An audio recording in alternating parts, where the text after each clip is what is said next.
ازيكم يا حبايبي، عاملين ايه؟ يا رب تكونوا بخير، وحشتوني.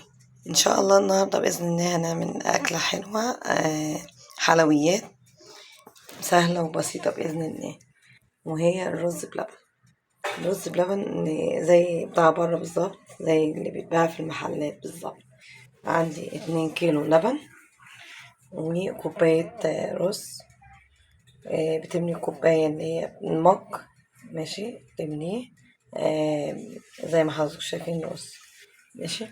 هنحطه على النار، ونغسل الرز ونحطه فيه، ونسيبه لغاية لما يبتدي يغلي، نوطي عليه ونسيبه عشان يستوي. وخليكم معايا عشان اقول لكم التريكات بتاعتها اللي تخلي الرز طعمه حلو ومكشكش من فوق ويبقى جميل. وده شكل الرز بعد ما سبناه، الرز بلبن بعد ما سبناه احنا موطين عليه، ماشي. وبنستمر في التقليب على طول، ما بنسيبش المعلقة من ايدينا. هحط عليه كريم شانتيه وهرجع لكم تاني. وبعد ما حطينا الكريم شانتيه، ماشي، 5 دقايق بالظبط، ماشي.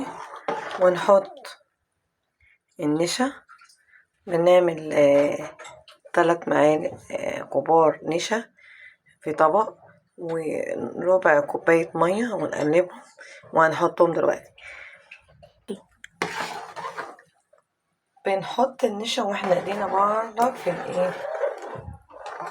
في الرز، تقريبا كده لغاية لما تحس ان هو ربط، ماشي.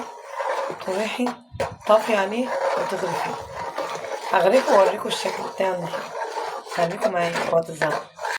وده يا حبايب قلبي الشكل النهائي للرز بلبن بعد ما عملته. ما شاء الله ال2 كيلو عملوا كمية قد ايه. عايزة اقول لكم ان ولادي بيحبوه جدا طبعا. زي ما حضراتكم شايفين، ما تستغربوش ان انا عاملة الطبقين دول، انا شارياهم مخصوص وعاملة فيهم، لاني رحت السوبر ماركت اشتري طبق زي دوت، قال لي ب15 جنيه. طب على ايه؟ طب ما انا اجيب كيلو لبن واعمل بيه الكمية اللي حضراتكم شايفينها دي.